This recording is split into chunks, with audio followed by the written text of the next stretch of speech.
शान।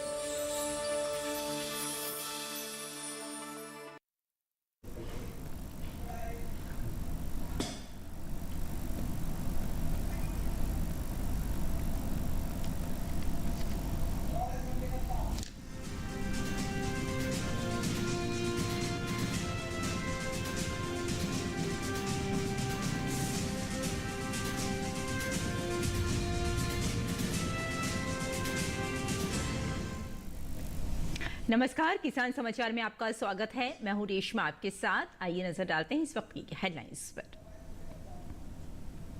किसान आंदोलन के चलते दिल्ली की टिकरी बॉर्डर पर लोगों की बढ़ी परेशानियां। वाहनों की आवाजाही रुकने से ठप पड़ी है लॉजिस्टिक गतिविधियां। ट्रांसपोर्टर, व्यापारी और स्थानीय नागरिकों ने किसानों से किया आंदोलन वापस लेने की अपील।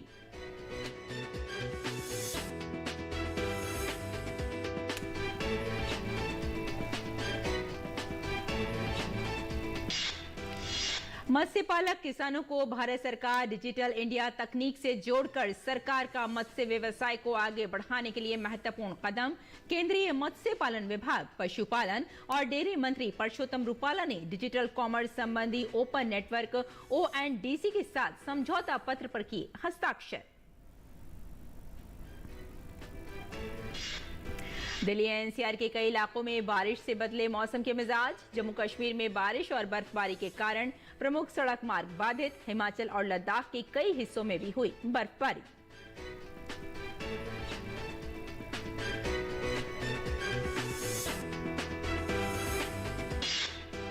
जम्मू कश्मीर में पुंछ पुलिस ने भारी बारिश और खराब मौसम के दौरान पुंछ के मंडी पहाड़ी क्षेत्र में लोगों को अलर्ट देने के लिए एडवाइजरी की घोषणा। पुलिस ने इलाके के लोगों को माइकिंग के जरिए किया सतर्क।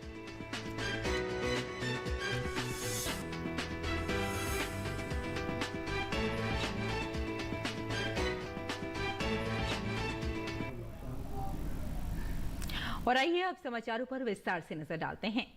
भारत सरकार डिजिटल इंडिया तकनीक से मत्स्य पालक किसानों को जोड़कर उनके व्यवसाय को आगे बढ़ाने के लिए काम कर रही है। इसी क्रम में पालन विभाग ने केंद्रीय मत्स्य पालन, पशुपालन और डेयरी मंत्री परषोत्तम रुपाला की मौजूदगी में डिजिटल कॉमर्स संबंधी ओपन नेटवर्क ONDC के साथ समझौता पत्र पर हस्ताक्षर किए हैं।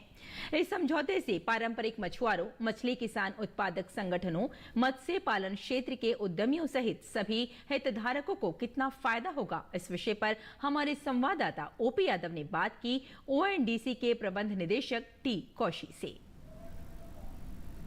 प्रधानमंत्री नरेंद्र मोदी की सार्थक पहल से मत्स्य मंत्रालय के जरिए ONDC के साथ एक MOU हुआ है। उसी के जरिए न केवल मत्स्य से जुड़े उत्पादों का अंतर्राष्ट्रीय स्तर पर रोजगार, व्यापार और कारोबार बढ़ेगा, बल्कि डिजिटल इंडिया के जरिए किसानों की तरक्की भी होगी। अभी इसी विषय पर बात करने के लिए हमारे साथ ONDC के MD मौजूद है। आइए बात करते हैं। सर, प्रधानमंत्री डिजिटल इंडिया को बढ़ावा देते हैं। मत्स्य क्षेत्र में डिजिटल तकनीक का बढ़ावा देने में काफ़ी ज़रूरत थी और आपने इसकी शुरुआत की है, मंत्रालय से MOU हुआ। ये क्या है MOU? आपको मालूम होगा ONDC क्या है? ONDC इसलिए बनाए हैं, हमारा हिंदुस्तान का हर छोटा व्यापारी को डिजिटल मार्केट में उसका बिजनेस करने का मदद करना है। अभी इसलिए हम हर मिनिस्ट्रियों के साथ ऐसा एफर्ट कर रहा हूँ, क्योंकि उसका साथ जो व्यापारियों है या फिशरमैन है, फार्मर है, सबको मदद करना है। सो आज हमने फिशरीज मिनिस्ट्री के साथ ऐसे MOU साइन किया। क्यों? क्योंकि हम मिनिस्ट्री और ONDC इकट्ठा करके ये फिशरमैन और फिशरी बेस्ड इंडस्ट्री को ONDC का लेवरेज करने का मदद करना चाहता हूँ। पहले उसके लिए पहले ये फिशरमैन को सिस्टम में ऑनबोर्ड करेगा और उसका कैटलॉग बनाने के लिए उसका मदद करेगा। उसका डिजिटल मार्केटिंग कैसे करना का उसका सिखाएगा। उसके हिसाब से उसका मार्केट रीच अभी पर सर अपना गांव में यार आजू बाजू में धंधा करता है।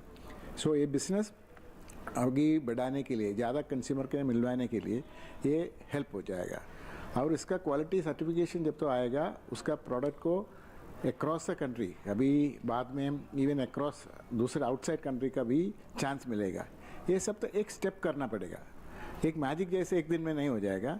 इसलिए हम दोनों एक प्रोग्राम बनाने के लिए आज MOU साइन किया और इमीडिएटली हमने चालू करेगा फिशरमैन को on board, fisherman and fisherman FPO को ऑन बोर्ड करके ओएनडीसी का लाभ उठाएगा।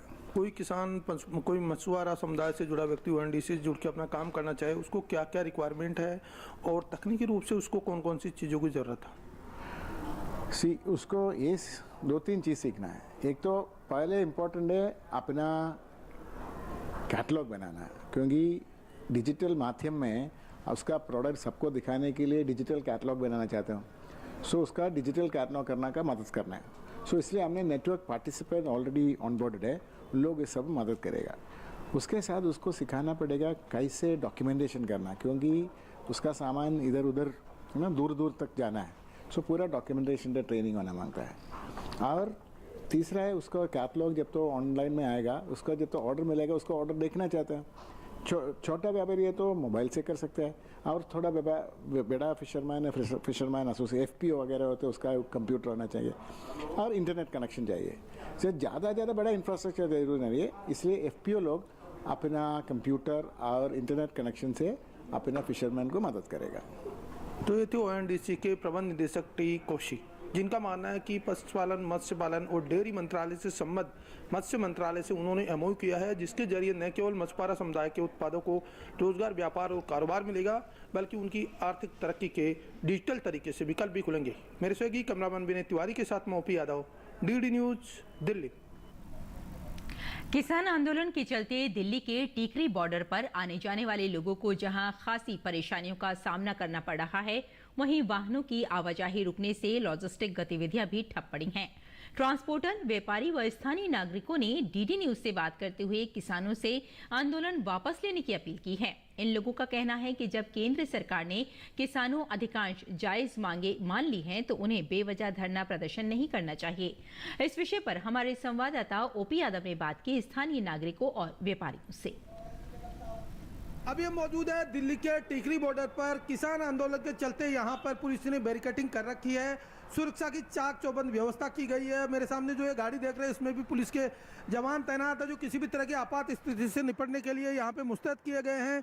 मेरे साथ कुछ लोग भी आए हुए हैं, स्थानीय नागरिक है, जिनसे आइए बात करते हैं। क्या कहना चाहेंगे, यहाँ जो रास्ता बाधित हो रहा है किसानों की वजह से? वो तकलीफ वाले बहुत परेशानी हो रही है इस काम में। आप क्या कहना चाहेंगे, यहाँ जो किसानों ने रास्ता रोक रखा? हमारा बिजनेस भी ठप हो रहा है, यहाँ पे गाड़ियाँ खड़ी है हमारी, कई दिन से यहीं खड़ी हुई है।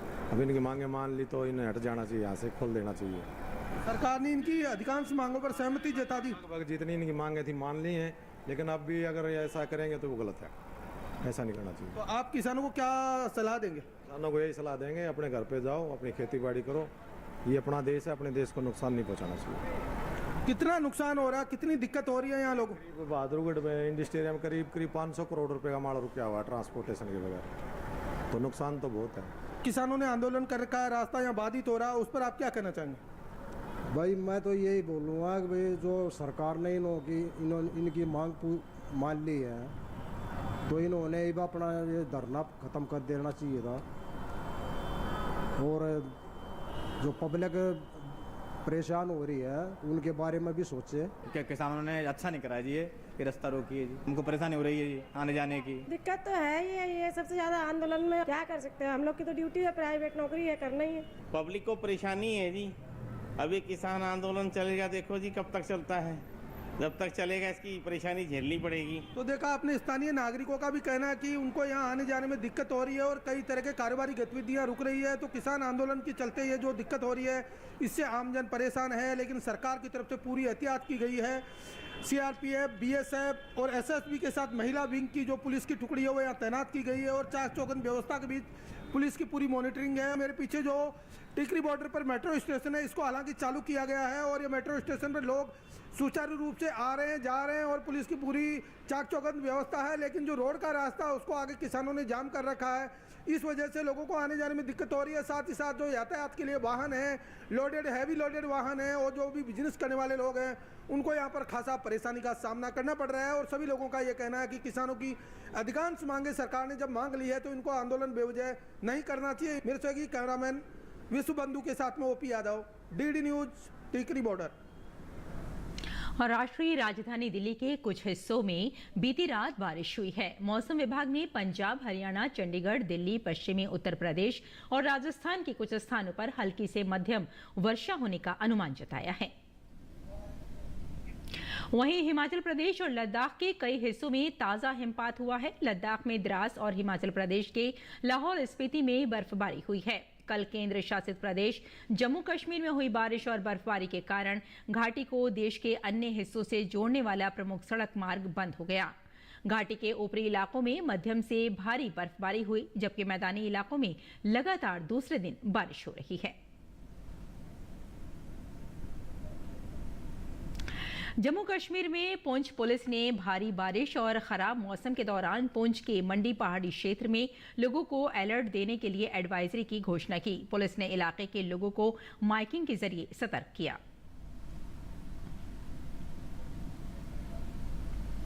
लद्दाख के कई हिस्सों में ताजा बर्फबारी के बाद स्थानीय लोगों और पर्यटकों के बीच खुशी का माहौल है और लोग बर्फबारी का जमकर लुत्फ उठा रहे हैं। करगिल का एक छोटा सा गांव द्रास बर्फ की सफेद चादर से ढका हुआ है। बर्फबारी से जहां स्थानीय लोगों को खुशी मिली है, तो वहीं उन किसानों को राहत मिली है जो लंबे समय से शुष्क सर्दी से जूझ रहे थे।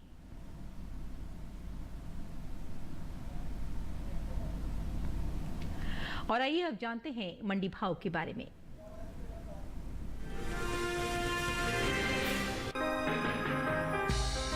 सोमवार को धान के सौदों में कोई खास बदलाव देखने को नहीं मिला। लखनपुरी और फतेहपुर मंडी में धान के भाव स्थिर रहे।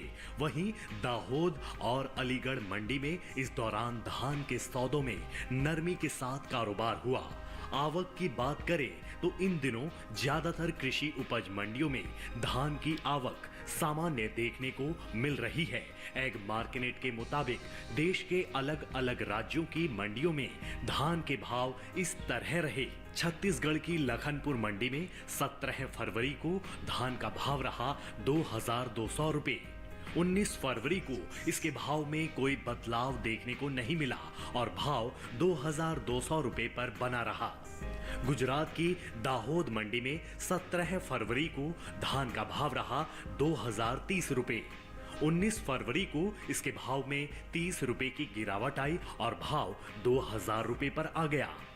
इसी तरह उत्तर प्रदेश की अलीगढ़ मंडी में इस दौरान धान के भाव में नरमी दर्ज की गई।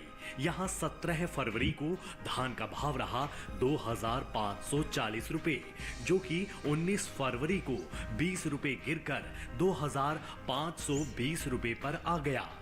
राज्य की फतेहपुर मंडी में 17 फरवरी को धान का भाव था 2183 रुपए। 19 फरवरी को इसके सौदे बिना किसी उठापटक के 2183 रुपए पर हुए। धान की पैदावार पर नजर डालें तो घरेलू स्तर पर इस साल धान की पैदावार रिकॉर्ड स्तर पर जा सकती है। कृषि मंत्रालय के तीसरे अग्रिम अनुमान के मुताबिक देश में धान की उपज साल 2022-23 के दौरान 1355.42 लाख टन होने का अनुमान जताया गया। ये उपज पिछले साल की तुलना में 60.71 लाख टन अधिक है, जबकि साल 2021-22 में धान की पैदावार 1294.71 लाख टन रही थी।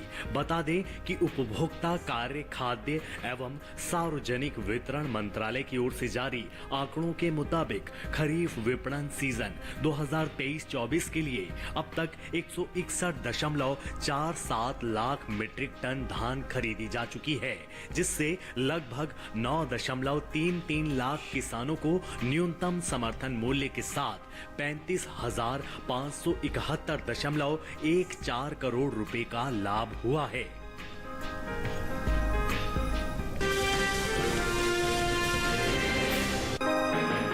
कृषि उपज मंडियों में मूंग की आवक सामान्य है। भाव की बात करें, सोमवार को राजकोट और अलीगढ़ मंडी में मूंग के सौदे मजबूती के साथ हुए। वहीं मालपुरा मंडी में इसके भाव नरम रहे, जबकि लखनऊ मंडी में इस दौरान मूंग के भाव में कोई फेरबदल देखने को नहीं मिला। एग मार्केट के मुताबिक गुजरात की राजकोट मंडी में 17 फरवरी को मूंग का भाव रहा 9,000 रुपए। 19 फरवरी को इसके भाव में 300 रुपए की मजबूती आई और भाव 9,300 रुपए प्रति क्विंटल पर पहुंच गया। जबकि राजस्थान की मालपुरा मंडी में इस दौरान मूंग के सौदों में गिरावट के साथ कारोबार हुआ। यहां 17 फरवरी को मूंग का भाव था 7,850 रुपए। 19 फरवरी को इसके सौदों में 25 रुपए की नरमी आई और भाव 7,825 रुपए हो गया। हालांकि उत्तर प्रदेश की अलीगढ़ मंडी में 17 फरवरी को मूंग का भाव रहा 8,800 रुपए, जो कि 19 फरवरी को 20 रुपए बढ़कर 8,820 रुपए हो गया। वहीं राज्य की लखनऊ मंडी में बीते 2 दिनों के दौरान मूंग के भाव स्थिर रहे। यहां 17 और 19 फरवरी को मूंग 8,850 रुपए पर बिकी। घरेलू स्तर पर इस साल कुल मूंग की रिकॉर्ड पैदावार होने का अनुमान जताया गया है। कृषि मंत्रालय के तेलंगाना के किसान फरवरी के महीने में मूंग और उड़द की बुआई कर सकते हैं। तेलंगाना में धान की फसल में लीफ ब्लास्ट रोग के नियंत्रण के लिए जरूरी दवाओं का छिड़काव कर लें। इस मौसम में यहां मक्का की फसल को डंठल सड़न रोग से बचाने के लिए पोटाश की खुराक डाल लें। यहाँ इस समय मूंग और उड़द की फसल में चूसक कीटों का खतरा हो सकता है। ऐसे में इसकी रोकथाम के लिए आवश्यक कीटनाशकों का छिड़काव कर लें। तेलंगाना में ही मूंगफली में तना सड़न रोग दिखाई देने पर इसके नियंत्रण के लिए हेक्साकोनाजोल का छिड़काव करें। यहाँ सूरजमुखी में रस चूसक कीट के लक्षण दिखाई देने पर जरूरी दवाएं छिड़क लें। तेलंगाना में इस मौसम में खीरे की बुआई की जा सकती है। तेलंगाना में टमाटर में पिनवर्म का प्रकोप दिखाई देने पर इसके नियंत्रण के लिए नोवलुरॉन का छिड़काव करें। यहाँ के किसान मिर्च की पकी पौध की तुड़ाई कर लें। साथ ही मिर्च में थ्रिप्स के लक्षण दिखने पर जरूरी दवाओं का स्प्रे कर लें। यहाँ मिर्च में झुलसा रोग दिखने पर इसकी रोकथाम के लिए तेलंगाना के किसान प्रोपिकोनाजोल का छिड़काव कर लें। तेलंगाना में संतरे के बगीचों को मूंग माइट से बचाने के लिए जरूरी दवाएं छिड़क लें। तमिलनाडु के किसान मूंगफली में पत्ती धब्बा रोग की रोकथाम के लिए दवाओं का छिड़काव कर लें। तमिलनाडु के किसान बैंगन में फल छेदक कीट के नियंत्रण के लिए नीम के बीज की गिरी के अर्क का स्प्रे कर लें। तमिलनाडु में किसान तिल और गन्ने की बुआई के लिए खेत तैयार कर लें। तमिलनाडु में हल्दी की पकी फसलों की तुड़ाई की जा सकती है। यहाँ सांबा धान की पकी फसल की कटाई के बाद इसे धूप में सुखाकर अच्छे से भंडारित कर लें।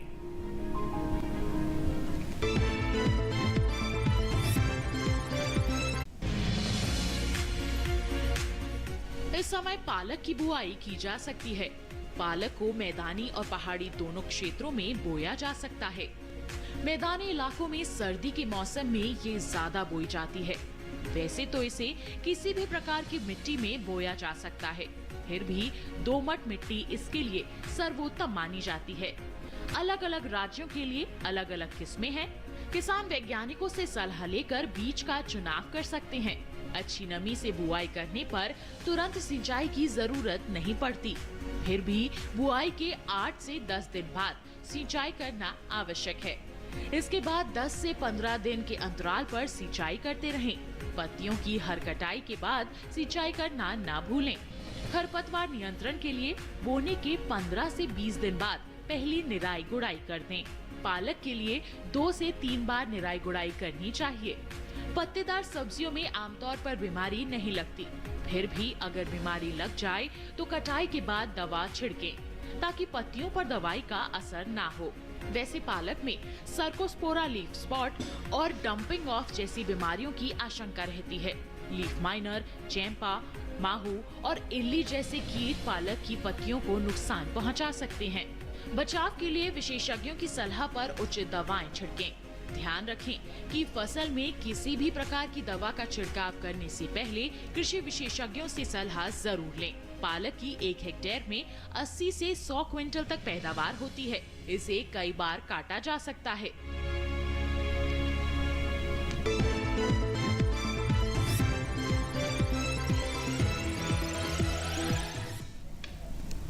और खेती किसानी के साथ साथ आइए नजर डाल लेते हैं कुछ और महत्वपूर्ण खबरों पर। खास खबर में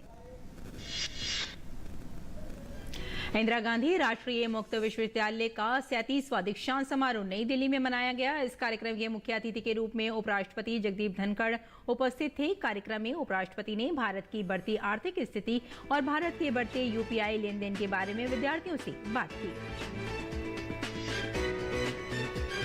असम की सीआईडी ने भारत जोड़ो न्याय यात्रा के दौरान सार्वजनिक संपत्ति को नष्ट करने के मामले में कांग्रेस नेता राहुल गांधी और अन्य पार्टी नेताओं को तलब किया है। सीआईडी ने कांग्रेस नेताओं को गुवाहाटी में सीआईडी पुलिस स्टेशन में पेश होने का आदेश दिया है। कांग्रेस नेता राहुल गांधी को सुल्तानपुर जिला न्यायालय से जमानत मिलने पर अधिवक्ता संतोष पांडे ने कहा, राहुल गांधी ने आज अदालत में आत्मसमर्पण कर दिया। उनकी जमानत याचिका पर सुनवाई होने के बाद उनकी जमानत मंजूर कर ली गई। केंद्रीय मंत्री अनुराग सिंह ठाकुर ने पश्चिम बंगाल में मीडिया की स्वतंत्रता पर हमले की निंदा की है, जहां संदेश खली की भयावहता पर रिपोर्टिंग करने वाले एक टीवी पत्रकार को पश्चिम बंगाल पुलिस सोमवार देर शाम उठा ले गई। अनुराग सिंह ठाकुर ने कहा कि ये दुर्भाग्यपूर्ण है कि पत्रकारों को उस राज्य में महिलाओं के खिलाफ होने वाले अत्याचारों पर रिपोर्टिंग करने से रोका जा रहा है, जिसकी सीएम एक महिला है।